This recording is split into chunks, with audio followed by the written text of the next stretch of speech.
I'm Maria Menounos, and you're tuned in to AfterBuzz TV, the ESPN of TV talk. Now, let the buzz begin. Hello, hello. Hi, Kittie. Hey, baby. Happy Cinco de Mayo. Happy Cinco de Mayo. It's good to be back. I'm sorry that this episode 7 and 8 for the Midnight Gospel are a little late, but no problem. It's good to finally get it done and talk about it. I'm excited. I know. It's such a good show. I'm glad to have this journey with you, Miss Kittie. It's been fun. I think so too. You're always a good time, Cody. And the fact that we're like on the same page with it, though, that we genuinely love it. Can you imagine picking the show and then having to talk about it and just like, yeah, I don't get it. Yeah, right? The case with either of us. So yes, it's always a joy with you as well. Always. How did you overall? How do you feel about the last two episodes, 7 and 8? I mean, it kind of goes without saying that it was super sad. Super, super sad.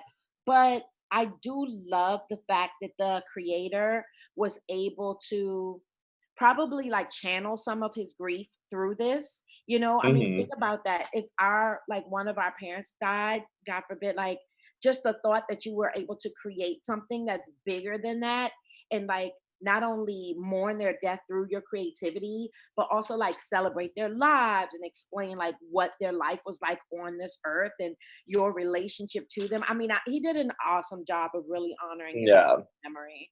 It was pretty cool. Absolutely. I feel the same way. I told you before we went live, like I cried like 17 times in the last one. Like the second to last one, I was still a little misty. Yeah. But let's jump into it. So episode 7 is called Turtles of the Eclipse. And he goes to Planet Blank Ball, where right. he ends up on a water slide with no water and it just is looking for his hose. Yeah. And then his adventure ends up going inside his own satchel. Bag. And apparently it kind of runs into death and goes on this whole journey with that. So tell you your feels. I'm sorry. I really thought it was kind of cool. It was cool and weird at the same. Well, everything's weird about the show, but it was weird in a way that like we're starting to get used to like how he goes to these planets and like what the journey is like when he gets back and always bringing a pair of shoes. Yeah. Like we can start to look forward to some kind of habits or consistency in that respect. And it felt like he deviated from that on purpose. Like, how did you get to a whole nother planet through your bag? You know what I mean? Like, don't you have to be uploaded to this planet? How does that work? Well, apparently, I think I'd have to go and like dig through my notes. Yeah, but no, I feel like I mentioned something at the beginning. I think in like my notes for the first or second episode, it's like his bag is like a Mary Poppins bag. Like there's also, and we clearly saw. Clearly. It's like it's a whole nother world in there. And one thing that I thought was so funny, because I told you, I watched it before, but I was having technical difficulties, and so I rewatched it again today. And one of my notes was like, where is it? It says, oh my gosh, where's my note? Is that it's like he goes so he meets death and he like goes through hell in his own bag, and then I was like, oh my god, it's hell in a handbag. Oh my gosh, how cute is that? Look at you putting stuff together. It was like such a silly realization, but I was like, wow, that's exactly what's happening. And we see his like own, in a way, his own manifestation of his own personal hell, where he's like in front of those mirrors, and it's like, these are all the things you're ashamed of and you don't want people to see. And then he can't get to the one thing he wants. And then he's like getting beat up by the elevator creep. There's a lot. Did you like that the sax man was Judgment? I thought that was really I did. And I think, which is I think a huge part of going to hell, or how humans romanticize hell, is like you have to have your judgment day, and then they cross the river Styx, and it was just a lot of death. But there is always a lot with this guy. Like he would be remiss if he didn't stuff everything into like one 26-minute, funky breakdown. I enjoyed every minute of it. I really, the fact that he brought his mom into the situation she was for 7 and 8, right? Well, no, that's something that made me I thought was so beautiful, was that in 7, he mentioned, while he's talking to death, he mentions, both my parents are a friend of yours, as you might say. Right. So we don't meet them, but then in the next episode, the whole conversation is with his mom. Yeah. Oh, So okay. It was almost like a it was preemptive. yeah, they like kind of gave us a little, oh, so now we know this like random little guy, he doesn't have parents, and then literally the next episode we have a conversation with his With his parents. parents, right? That makes sense. You know what I love, that there's always the recurring theme of being super present in life. Like they always come back to that, and that is so much of Yeah. what really helps people. And I don't think people like, we're so consumed with worrying about what has happened or what might happen, that it's so hard sometimes to, like, in this specifically in this time, obviously this is a horrible situation, but to be alone with yourself and your own thoughts is really a blessing, to just be in that moment and like take like a mental snapshot of what that looks like, what self-care is, being present in your life, and just being like celebratory of what that specific situation, and not worrying about, because it does you no good. Like it'll literally make you crazy if you think too far, not even too far, like even tomorrow. I don't need to worry about what's going to happen tomorrow. It doesn't benefit me in any way to draw from the moment that I'm in to try to go off on some plane that I don't even know what is to be, you know? So I love that they kept bringing it back to that, to the breath, to your presence in life. And I love the reflections, right? The reflections of yourself, having forgiveness for yourself, being kind Hmm. to yourself, just re-emphasizing and reinforcing everything that I really, really like try to incorporate, because that's stuff, that's really all that, like when it's all said and done, that's really what matters. If you have to die, which we do, obviously, but I mean, knowing that you're going, having like some solace and like some peace and gratitude in the moment that you're in, knowing that you're, you know, you won't be here much longer, is like the best gift you could give yourself, honestly. Oh, absolutely. Yeah. And it's funny to kind of backtrack a little bit on what you said, like being Mhm. present, and not to be like too emotional or make it about me, but it You're was like I fine. literally no, just in the last like month, I actually lost a very dear friend of mine, I'm so and sorry. it's just which yeah, of course, it's really and don't, it's horrible, and we'll just leave it at that. Yeah. But it's just so interesting to like, because in any other death I've experienced in my life, it's like, okay, well, like this is horrible and sad, and life goes on, so we just have to keep going. But it's like this is the one of the few times, or I mean, as far as I know, this is my only time that I've actually been able to sit with myself and be present in what I'm feeling Right. and what I'm going for, go Totally. what I'm feeling and what I'm going through, and like how to cope with it, and Yeah. not being able to have these normal outlets of coping. And so Right. it's just and then to watch the show, that's all where the last two episodes are about death and staying present. Exactly. It's like, wait a Which is why minute. I think I was a little more emotional these last two episodes Probably. Yeah. than in general. But Did you think it it was is interesting that they also lent that the episode lent itself a lot to the history of death? Obviously, I mean, well, I say obvious. I didn't know oh, absolutely. anything about that, right? Like Well, the embalming process and 120 years of that happening, and them considering that safe, them stuffing the body with straw, like all that stuff. I was just like, what the? no, absolutely. That's because I feel like that's, unless you're like really, that's like an industry that you know or interested in, or your family is part of that. You Right. wouldn't think to. I mean, I wouldn't think to ask those questions. Like, oh, well, how did Totally. they used to preserve bodies? I'd be like, oh, like that was Exactly. back in the Well, day when like they did yeah, things differently. Like they probably were dead and they were, you know what I mean? Like it's not something. Not to totally. be disrespectful of that, but I never thought to ask questions like that. And So I to think hear that we, they used arsenic back in the day is like, yes. whoa, that's interesting. I mean, the fact that they're already dead, they thought that, and it is actually, the mom confirmed it's a great way to preserve the body. It's just, it does a horrible number on the body, and obviously to the people around, you know, that might be able to like inhale it somehow from it being like fermented.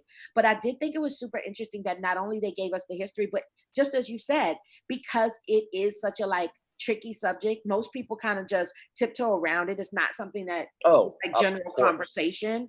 So with that being said, it was like these guys were able to make not only a living, but a, excuse my pun, a killing, right? In terms of the money that they made, because nobody else wanted to touch it. Like, who wants to like, oh, teach me about death? I hear there's a lot of money in that. But there is, and these people like early on figured out how to get that coin from, Oh yeah. because nobody else wanted to. And it's so crazy because that's something that they say in the second episode, like, or in episode 8, that she's like, oh, I was told I have this much to live, and to look into how much cremation costs, and it costs $700 Right. to burn my dead body. Right. However, but then in episode 7, Turtles of the Eclipse is what it's called. Thank you. They talk about how they stopped using the arsenic Mhm. and they changed their business practice, and so it was up to them to like, oh, we don't do that anymore. We have to tell these people why, or show them why it is good, and why and Right. how has evolved. Exactly. And I just think that 7 and 8 was such a wonderful transition from one to the other. Like, I'm going to give you some background. I'm going to give you some information. I'm going to put some little Easter eggs in here for you to see that this is going to follow a Mhm. trend for the finale. And I mean, again, I know I sound like a broken record here, but it was just so sweet with his mom and having, obviously, she was on the podcast before her passing. Yeah. Because I'm so slow. I'm just like, wait, if she's dead, how did she record this? Like, Kittie, duh. I thought Right? about that too, and I was like, You okay, did? this must have been like prior. Like, it's like, Clearly, ooh. she had been on the podcast a long time ago. Or maybe not even that long ago, but she was on the podcast. And so it made sense that, Yeah.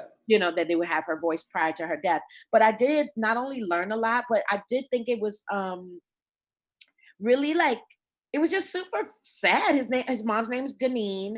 She died back in April of 2013, and she was a Mhm. psychologist. So being able to sit with your mom and have these moments obviously is, I mean, my heart swells at the thought that I don't want to know when my mom is going to die actually, but if I had to know, being able to sit with her and have these moments of like clarity would be so, I think, instrumental in helping me deal with her death because I knew it was pending.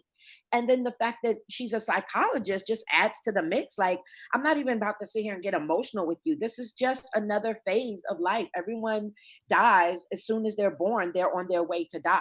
So with that being the understanding, we don't have to like get caught up in the emotional of it. We know it's coming, we know how to plan for it, and we can talk through this. Like, we can be here for each other and lean on each other in a way that might not be possible under other circumstances. Oh yeah. And Yeah. it's crazy. I'm sorry, Mouse of Silver is the name of episode 8. Okay. And I don't know how that correlates, but that's just Right, the how time. does I just felt it was important to have the titles in there. Yes. And what's crazy, so like I have lost my mom when I was much younger, Mhm. and so like whenever there's an episode of something that's like relevant to that, I'm like, my heart was like, oh, I feel you, Clancy, like I'm right there with you. Yes. And so for me, like, I just thought that was so crazy that like, and it sounds like, I mean, that the conversation they had, like, they knew that she was going to, she said that she was going to pass away. Like, the doctors told her dozens of times, you have 6 months to live, get your Right. house in order. Right. And I just think that's so, I don't want to say cool, but it's like such an interesting thing to like know that you're going to lose this person who you didn't lose for much longer than you thought. Mhm. And then have the knowledge to like, you know what, let me have a conversation with that person that means something, and like have that on record. And I Exactly. just think that is so It's beautiful cool. because We can say cool. You know what I mean? I think that's again where we tiptoe around the subject of of death as if we're insensitive or we don't care about the person that's still living that lost their loved one. But that's not the case at all. This is a very, very cool idea. I think he executed it really, really well. Obviously, all of the images and stuff that we have known from him for the whole season were prevalent, even to the point where he gives birth to a baby. So I thought that was very interesting. yeah, I wrote that. I have so many notes on the site. Guy exactly. So clearly sexual gender had nothing to do with it, right? That was very interesting. Consciousness versus judgment, the fact that they identified her as having had breast cancer, I thought that was important because again, like, unfortunately, if my mom were to die tomorrow, she's been having some health issues that I've had to definitely step up and be more receptive to her and more kind of on call if she needs me. But it hasn't been anything as traumatic as a death sentence per se. You know what I mean? Like, she's had these baby strokes, and everyone says once you have a certain amount, then you're gonna have like the big one. But then I've talked to people that said that their dad had like these baby strokes, and they had over 70. And then Woof. other people that are like, I had one. Well, obviously they're not here, unfortunately. Their families say like they had one, and then the next time it was the big one, and they were gone.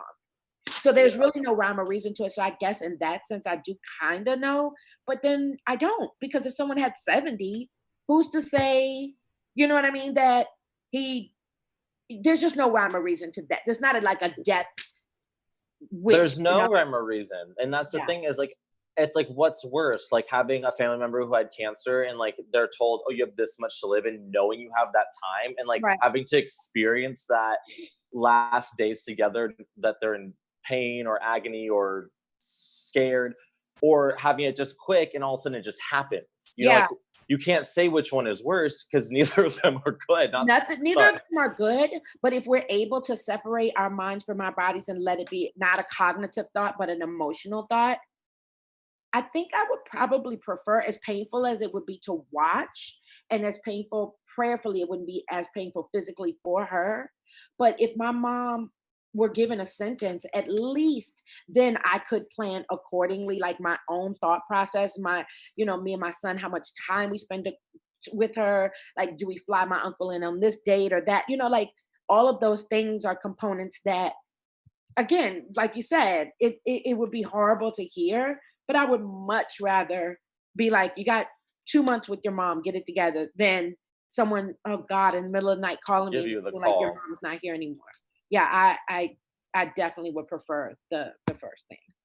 Yeah, I guess it sounds better to be prepared, absolutely, but again, it's just the difference is so drastic to like, because it's like I know I don't want to say one is better than the other, but I just when it is and not to play devil's advocate in a way, to like be a part of that process is like to knowingly go into a grieving and then end up having to grieve instead of just like bam, you need to grieve.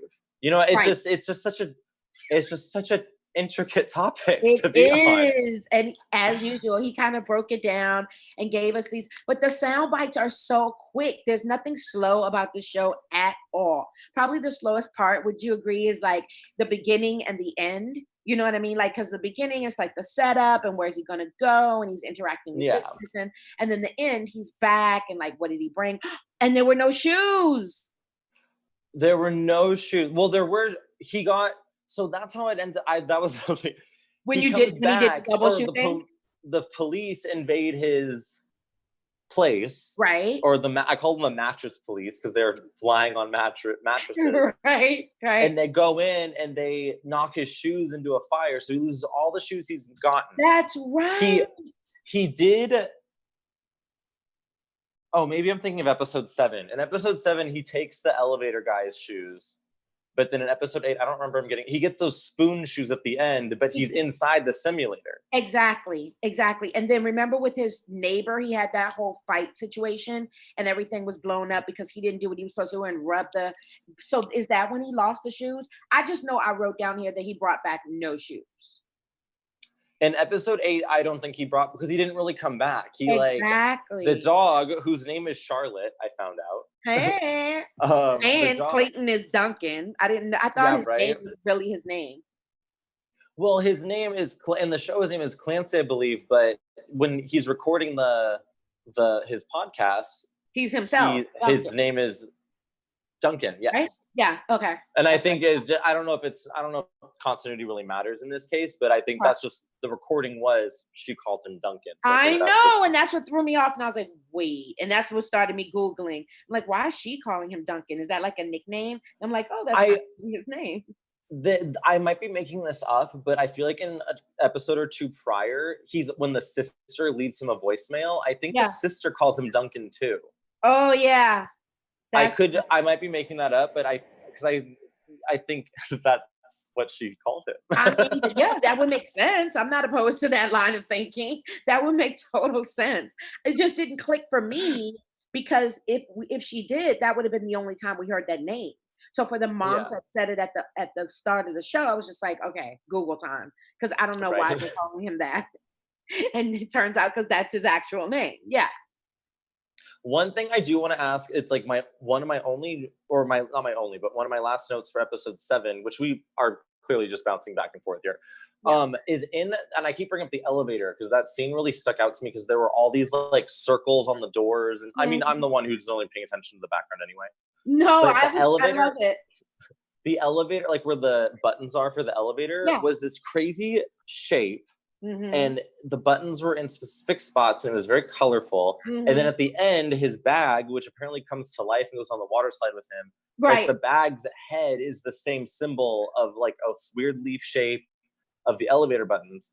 And it is a symbol of something, Yeah. like physically, like how a cross is a symbol or how a peace sign is a symbol. It's a symbol, and I don't know what it is, and I can't Google just symbols because that's like a gajillion things. That's why I tried so hard. So if Prayerfully, there's, this comes back next season. I promise you, I hope audience. so. I promise you, Cody, I will make a way to get him on the show because there's so many things that the average viewer, I mean, there's just so many images. Even the fact that you're able to make that correlation, big ups to you. But obviously, we still don't even know what it means. There's just so I much don't, going and I know on. it means something. So if anybody's watching, anyone commenting, listening, Yes, please let let us know because We love I that. literally was like trying to watch this episode and like Right. Google. I'm like midnight gospel elevator buttons. Right, I right. couldn't, and like obviously it's so freaking specific. Who's gonna already have that on the internet? Yeah. But it's something, and I feel like it's important. So Yeah, I think after this, I'm gonna do my due diligence and read up on maybe theories that people have about the show, just to give it mhm. more girth. I read a couple of them. I promise you, I did, and I love. No, seriously, I did because I I was believe you. fascinating, and I love the fact that people do have different theories and opinions. I even started following him on Twitter and IG, and like going back and like seeing the first creations, is hoping that he like brought some insight into his tweets about certain things in the show. But no, he's just pretty much like, yeah, this is what's happening. This is what I'm working on right now. Check it out. One thing that when he's in the episode 8 where he's talking to his mother, she says that he was born on a full moon on Yes. 420. And I was trying to figure out like when that was in history. But the only thing, I mean, I think I need to dig a little deeper, but the only thing I could find is like the next 420 full moon is like in 2046 or something. Oh gosh. But so I was curious, and I guess now that I think about it, I maybe could just Google Duncan's birthday and see like if that was when it was. Now that we're having a conversation about when it. you start to like do some investigating and you're like, I'm gonna start here, and then you like go into it deep, and like 10 minutes, 15 minutes in, you're like, wait, I could have probably just done that. This could Right? have been so much easier. Take these circuitous routes because we think that that's the answer, but that makes sense that you would look it up that way. Sure. I was like Smart. 420 full moons, and because then now that we're even talking about it out loud, like it was a conversation he had with his mother. So unless like in that podcast day she just made that up, like I don't anyway. think so. I don't. Anyway, Who knows? Anyway, right. And we learned that he had a brother named Jeff. Yes. As well yes. as a sister. So if there is a season 2, which I hope there is, maybe we'll dive into that. Oh, please. Not that we need to make this about his life, but you know. No, but I mean, there's little so like here and there. Right. The feels are just all over this place. I would love for this to come back. Yeah. I just feel like I learned so much and he's just so insightful, you know? Mm-hmm. And then what I love, I mean, I don't want to say I love, I mean, because I did love it, but it's like it loved because it hurt, loved. It's like when they're talking about how like death like rips your heart open and how it hurts, but you realize, but the basis of that hurt is because of the love that you've lost. Of course. And it's like that was something that just wrecked me. Oh yes. But and don't you love how especially in genres like this where we're exploring things to like the 10th power, we're not glossing over anything, like they really get deep about certain things and uncovering situations. I love that because death is such a scary or taboo, whatever you want to call it, topic, like we were sharing earlier, that oftentimes people are just like, okay, this is what it is, and then they just try to, because it's uncomfortable. You don't want to sit in that space. But not only did they make it comfortable, they made it informative, and they gave us some great ways to just really, and I know people say this all the time, but if it's your loved one, it's really hard to make that detachment unless you're like amazingly emotionally, like, I don't know, above us all, to be able to say, this is just a body, this is just a shell, this is just something that literally carried this person around, but who they are genuinely down deep, that's their soul. That's who, that's still here with you. And, you can just make it all these metaphysical things. So that's comforting to some degree. I'd like to think about it that way, but because we've been programmed or whatever to believe, I mean, we live in a society that says this is tangible and real. You know what I mean? Our brain works through our body. Our brain controls our body and vice versa. If you're sick, you know what I'm saying? You can often go into like a psyche, Lord, a, a psyche. You know where I'm going with this. The brain and the body kind of control each other in that they, the fact that people think that they're separate is ridiculous and all that. Like all of that's good stuff to know, but it is literally just a thought when the person that you love the most leaves this earth. Like you want to embrace that as they're in a better place and they're freaking awesome because they're this and we're still here suffering and dealing with the world and all that, and they've gone on to incorporate love and light in the best kind of way.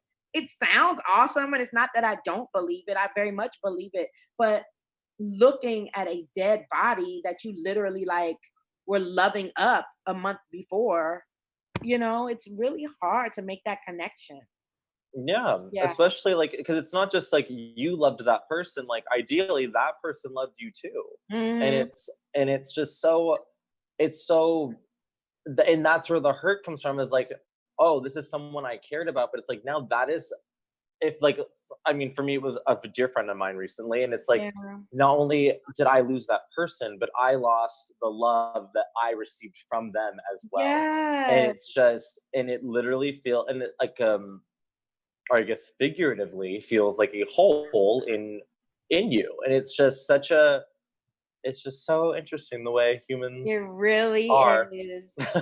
I mean, if nothing else, this show I think gave us an opportunity to kind of delve into stuff that, I mean, that we've said 10,000 times during the show, but I just want to underscore that having the ability to take a step back and see things for not what you perceive them to be, but what they possibly really are. You know how like you get into an argument with your boyfriend and somebody on the outside looking in is just like, okay, just tell me what happened, you guys, calm down.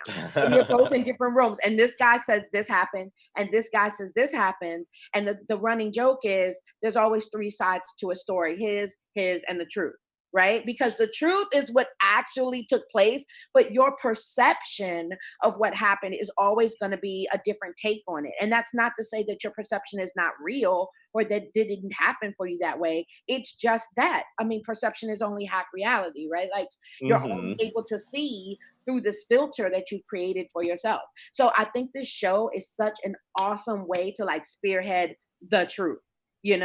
What really is, and then it has all these it intertwines how people feel or what they thought or in that moment what their thought process was. But at the end of the day, when you pull all that out, like you said, the love that you have for your friend and that you received, if you take away that part of them, you still, I mean, if you take away the physical and all the other extra stuff, at the end of the day that the love was reciprocated, that it was real, and that it was like almost tangible, to the point where you miss it so much that it's not here anymore. And I think that's so vicious to be able to kind of put a name with the face, for lack of a better term. I know that's not a great analogy, or metaphor, but just an opportunity to see things as they really are, as opposed to how you perceive them to be. It sometimes helps with grief. I mean, obviously not as much as having the person be back. And I'm sure it doesn't ease the pain to the degree where you're just like, oh, well, that makes sense. I think I'll just move along. Like, no, but, it does help a little bit to freaking understand something a little bit better, Oh, yeah. Yeah. Definitely. And it's kind of like what I said at the beginning, where it's just like, we are in a weird time right now where being alone with your thoughts is good and also can be pretty crazy. It's brutal. But Kittie, I wanted to ask you a question. Yes. When his mom was guiding him to feel the inside of his hands, were you trying to feel the inside of your hands? You think I wasn't? Of course I was. Are you kidding me? She's like, Okay, now put your hand out. Now, and I love it because it was so like innocent. Nothing was curated. You know, he's talking to his mom, so all bets are off. He's not wearing these "I'm the interviewer" gloves. It was more just like, "What do you mean, mommy? Feel the what?" It was so cute and innocent, and of course I was. You know, I And was. I was too. And he was like, "Oh, he's like, I feel like I have wolves running up and down my arms," which is Right. also such like a thing for someone much younger to say. Yes. But even And with that, she just ushered him into such a good space, I thought. What do you think the symbolism of him having a baby was? Because that was freaking me out. I wrote down it was some I kind of think it's. rebirth. I mean, I don't know if it's like him being a man having a baby is that important. I think it's just the circle of life. Because even at the Mhm. because we start with them talking and they're both progressively aging, and then she dies, Yeah, and then or he's taking care of her, and then she dies, and then she is reborn through him, and exactly. I'm like, you just gave back to your and mom. then she's still taking care of him until he is old. Now he's the old one, and then Yeah, she's now taking care of him again, yeah. and then he's reborn, and No, it's you're the circle absolutely of right. life, Once again, which I'm is like thinking, a little cliche, not to like Lion King about it, but no, just like the literal circle of ashes to ashes, dust to dust. totally. And I love the fact that I'm sitting here talking all this metaphysical and then I'm not seeing the obvious, which is clearly Kittie. He did not mean it literally that he gave birth to anything, let alone his own mother. It is, just as you said, it is the rebirth of life itself and how that happens, right? Like we come out and then we go into the dirt and then we're reborn into other things and animals, worms, and all that kind of stuff are made abundant as a result of our death. Like they live off of the carcass and the body, and that creates new life. And that, it's that whole circle of life thinking that makes the show so dope to watch. I mean, aside from the obvious, the visuals and the whole total psychedelic acid trip that you're on watching it, it sheds so much light on subject matter that if you didn't know about it, you definitely know now. And if you knew something about it, you're going to learn something to add to like your repertoire of thoughts. So Oh that yeah. for me just always underscores why it's such a good production. It was great, and it's in this, and the thing with the circle of life, it totally again goes back to like there's an episode of Adventure Time, which Mhm. if you can't tell, I'm obsessed. Yes, Where I can't wait to watch. the main character Finn, he like starts this like kind of a psychedelic journey. I don't want to say psychedelic 'cause he's not doing drugs, but I just mean Yeah. like he goes on this weird cartoon journey where he Mhm. is a worm, and then he turns into a butterfly, and then he turns into a bird, and then he turns into a plant, or then Right. he dies, and then he turns into dirt, into a plant, then back into a worm. And it's just like Yes.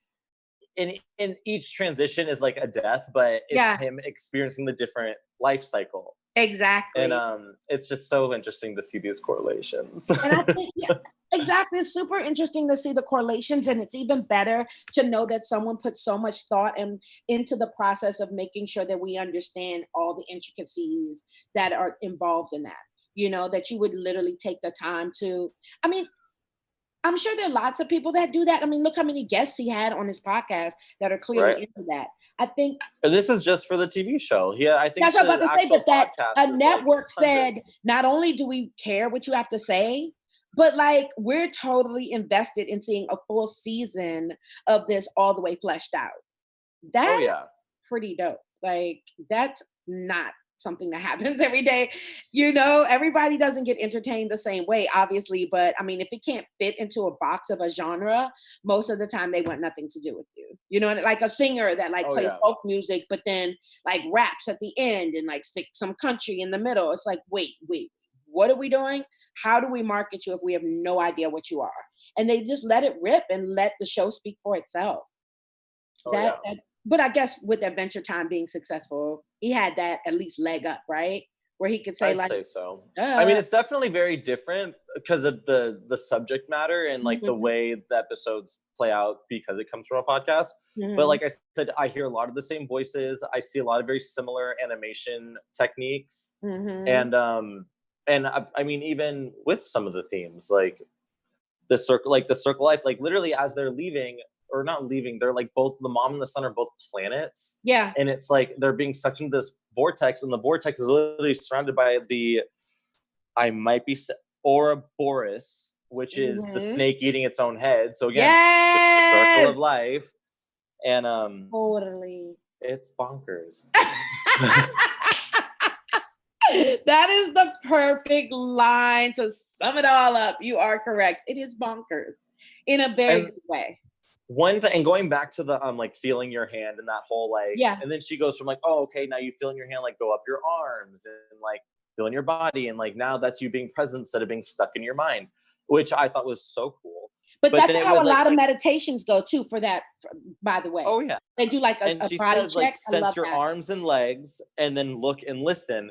And it's like, which is a great way to meditate, but at the same time, like think of like creatures that are just born and don't have the know-how of like, this is what this is. It's just like your fight or flight instincts. It's all you have is feel as humans, our limbs are our sensors, and like look and listen if you can.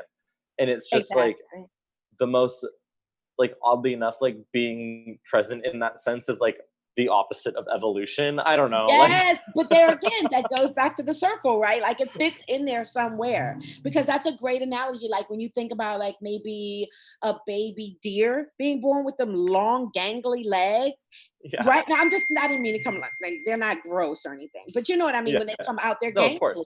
And so just trying to like figure out the next move and like, what am I supposed to be doing? Obviously I'm not a deer, but my thought would be that if I were a deer, when I came out of my mama's deer, I would look to my mom to be like, okay, what are we doing here? How does this work? Okay, wait, you're using your, okay. And then the hoof, okay. And then I bend this thing, huh? Like, you know what I mean? It's an opportunity. Absolutely. And even that takes weeks for any newborn creature to even get to that cognizant place, like, oh, this is how this thing that takes care of me does it. That must be how I do it. But there again, that kind of, I don't know about weeks, only because you made the good point just a minute ago that they have like nanoseconds. We have our lives, we have doting parents, and we have our sensors, as you said, arms and legs, but our parents are not like leaving us for hours at a time for us to just kind of figure it out, right? Whereas like if you're born an animal, they don't like, I don't know. Okay, let me not go too far because I don't want to sound. I don't know how many animals you do this, but I'm sure there are animals that are just like, "Come on, let's get it together. You're out. You're born. Let's go." Da da da. Well, there have to. I mean, even not to such a specific, not to so incremental of a spectrum, but like dogs, like they are born, but then within a few months they're walking on their own. They're doing their thing. Whereas humans, we are like this intelligent species, right? But it takes us a good. I don't have children, but anywhere from like 18 months to 2 years to like speak and grow teeth, and it's weird. But we last a lot longer than they do too. So our lifespan is. This is very true. So it probably takes a little longer for us to adapt to what our surroundings and our life is, because it's going to take us just that much longer. Think about it. My son just turned 22 the other day, and God bless him. I'm so grateful that he's a grown up and he gets most of what being a grown up entails. But come on, he's still a kid. He still hits me up like, "Mom, can I get $30 for a haircut?" Like he's still a kid. You know what I mean? In that respect, he still needs his mother, his grandmother, his father to contribute to his well-being and his adjustment to life. But like with an animal, like you said, a dog comes out. I've never seen a dog mama lick on that dog baby for more than like a day. You know what I mean? Okay, you can't open your eyes. I get it. But you know where these nips are, right? So start sucking. You know how to walk over here to get to these nips, right? Let's go. Well, I think that's sort of the thing with being present is like the dog needing to find the nips is like they can't see it. They have to feel their arms and legs, and listen or see, which I guess they can at this point, but they have to find it. And it's just, I guess that goes a little more into natural instinct, but at the same time, it is those fight and flight things. Like I may not know this is what I need, but instinctually I need sustenance. Right. Like, okay, my body is telling me that I'm hungry, I'm thirsty. Not even sure how I would go about getting that, but it comes with the territory. We're getting really deep into like, I know, like where are we? it's so good. It makes you think. Oh, Definitely when makes we you have a think, quarantine, I would have loved to come over your house and binge watch this with you, right? right? Like do some substances that make us think extra hard and then enjoy like just episode 1 through 8 just on a good day. Sun shining, Right? just feet Sun propped up. shining. We're like, It we'll would be have been out there good. tomorrow. I just want to see more We'll of this record nuttiness. tomorrow. Because it's so good. It totally draws you in. It's really good. And Yeah. it's like they could either, I feel like, I mean, let's do some predictions, I guess, because like Okay. we end it with the whole with freaking the ice cream guy's dad, who I said he's gonna come and cause trouble, comes in, and then so long story short, Clancy is now inside of the simulator machine with his Right. dog Charlotte. And then we Yes. also see the neighbor who he got in an argument with. He grabs his 3 kids and jumps into the simulator too. Simulator as well. Yeah. So it could either just like, well, that's how it ended. They did 8 episodes, cool. Or it could be like, there's a whole new thing now where he's trapped in between worlds, and we'll see how that goes. Right. So what do you think?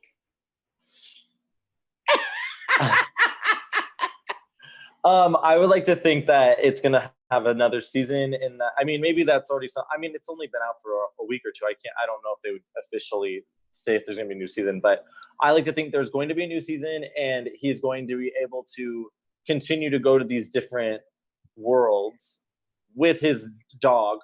Because I think the machine, he doesn't have his machine to tell him where to go. I think the dog is going to be more of the guide on that journey. Yeah, that would be if nice. you 'Cause I've will. never heard Charlotte utter even a bark. So I don't know how Charlotte is so adept at like helping him out and showing him the way, but she always appears to just like give him a helping hand. Oh yeah, she caught the bullet for him, and She then she even winks at the did. camera. She's like, caught Right. that, Ding. and then takes him into the thing. So it's like, and then at the same time, I mean, there is a point in one episode where he briefly is inside of Charlotte's like Yeah. weird interdimensional portal, but pops right back out. So it's similar to like his satchel. Like the bag was another thing, and like the dog is another thing. Or There's like so that many things. snowman thing that's inside his trailer that he usually puts his head in to go to the other dimensions. Oh Whatever yeah. that thing is. Yeah, it seems to be like a lot of opportunities for portals around this place. Oh yeah. Don't trip and fall, baby. You will end up on some crazy planet that you have no idea whether you're coming or going. So yeah, if I Right. had to make a prediction, prayerfully we do get it back, and I say that with the intention, with the emphasis on prayerfully, because it's all metaphysical and spiritual. So yeah, if it comes back next season, I would like to see him do. Let me think of a really good topic, because I feel like there was a theme throughout the whole season. It definitely touched Definitely. on different stuff, but just like the very first show with Dr. Drew, them talking about drugs and how they affect you, and that drugs are not bad, but people that take them make bad choices with the drugs, and that whole funky breakdown. Thought that was dope. But then after that show, it pretty much stayed on the same wavelength of spirituality and um rebirth, as we just said, and like living in the moment and meditational thought and all that great stuff, sound baths, all the stuff that I love. So I'd like to see it take on like another theme. I predict that it will talk about humans' relationships with animals. Okay. And like, are they able to understand us? We say that I dog is see. our best friend, but is he really like, is he really thinking these things? Do they really miss us? Do they know how to like, because I've seen the dopest videos on IG of like a dog that like literally like nudges the blanket up on the baby that's sleeping, like he's taking care of the baby. Is he really doing that, or is he just mimicking what you've done because he knows you're gonna? I don't know how that works. I don't know, but wouldn't that be kind of dope to see the relationship? I would love to see that. Yeah, I would love to see that. I think so too. That would be good. That's my prediction. Right. All right. Well, Kittie, this is super cool. I mean, I hope we bring us back for season. Well, bring us back for season 2. Before we like clock out of here, where can our viewers and listeners find you? I would love to continue this conversation if anybody's interested. Check me out on Instagram. My name is Kittie Kaboom, KITTIE KABOOM, and I'm Kittie Meow on Twitter. All Awesome. I'm Cody Epp on Instagram, CODYYEPP, and on Twitter, I'm Cody_Epp. Thank you all so much for listening and watching. This has been a very trippy series for sure, and I look forward and hope for more. Exactly. Thanks for joining us on this trippy ride. It was awesome having you around, guys. Thank you. Bye. Our founder, Keven Undergaro, and me, Maria Menounos, would like to thank you for tuning in to AfterBuzz TV. Remember, we're not just the first, we're the biggest in the world, and we're the only destination for all your favorite TV shows. Whatever you crave, we've got it. So go to AfterBuzzTV.com and check out our lineup. Buzz you later. The views expressed herein are those of the hosts only and do not necessarily reflect the views of AfterBuzz TV or its owners or principals.